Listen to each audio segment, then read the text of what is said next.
Power Shifters, how are we doing this morning? That's not good enough. How are we doing this morning?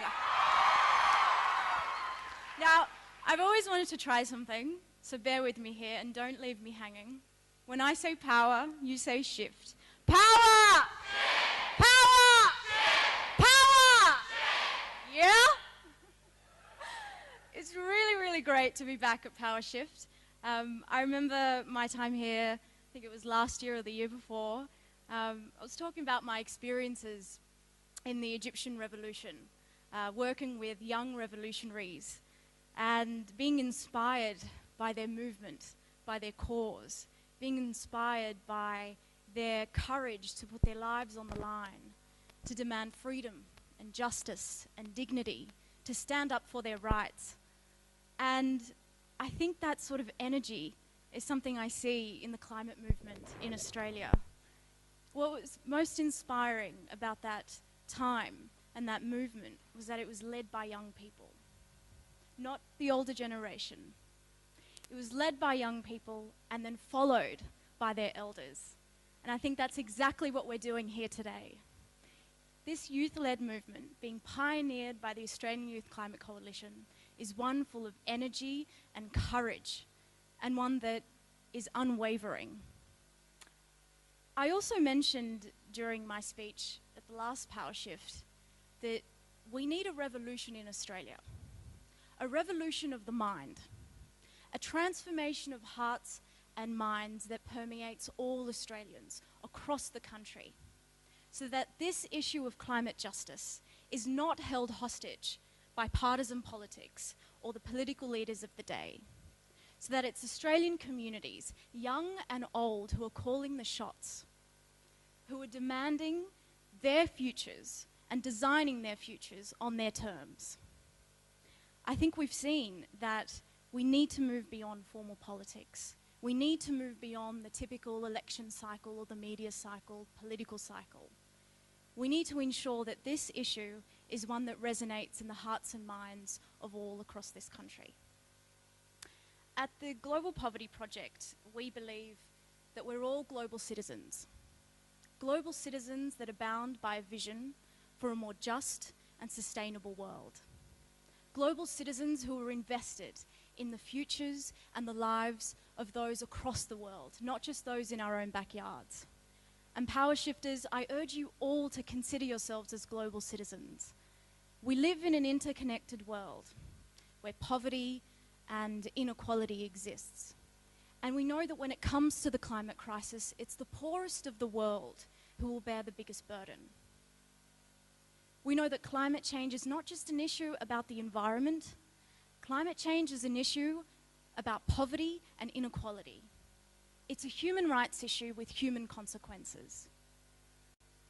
We see the ramifications of climate change already visible and real in our own neighbourhood, with Pacific Island nations fighting for their survival.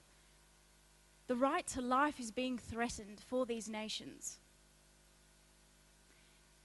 It's a good thing, though, that we have amazing youth-led networks like 350 Pacific, who are leading the way and fighting for their survival.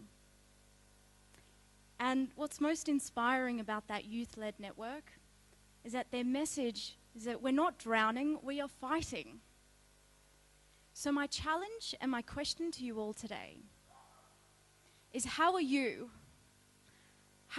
going to support the fight for these nations?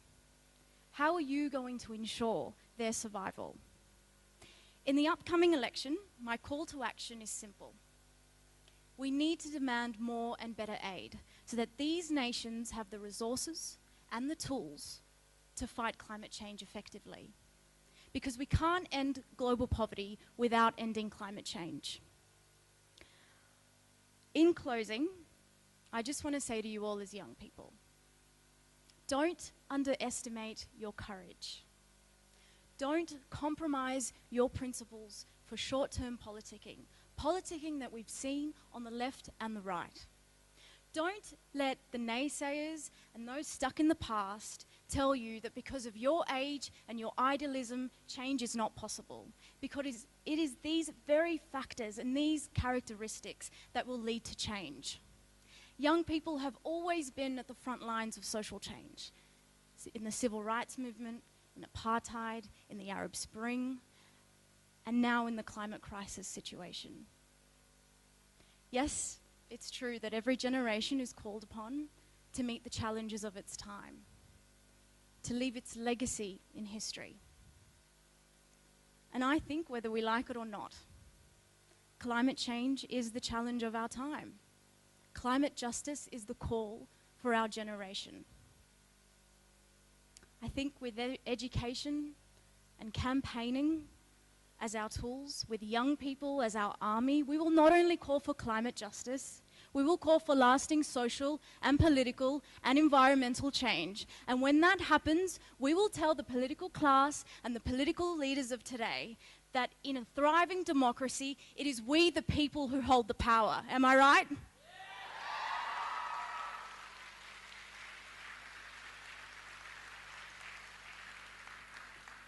So let's march on, and let's ensure that our passion is not only for our own, but those across the world in the poorest of the world. Let's conjure up the energy to build a global and strong and courageous and bold global movement that is based on the spirit of the Pacific warriors. And let's not wait for politicians to act. Let's show them how it's done, and let's do it now. It's time to shift. Thank you.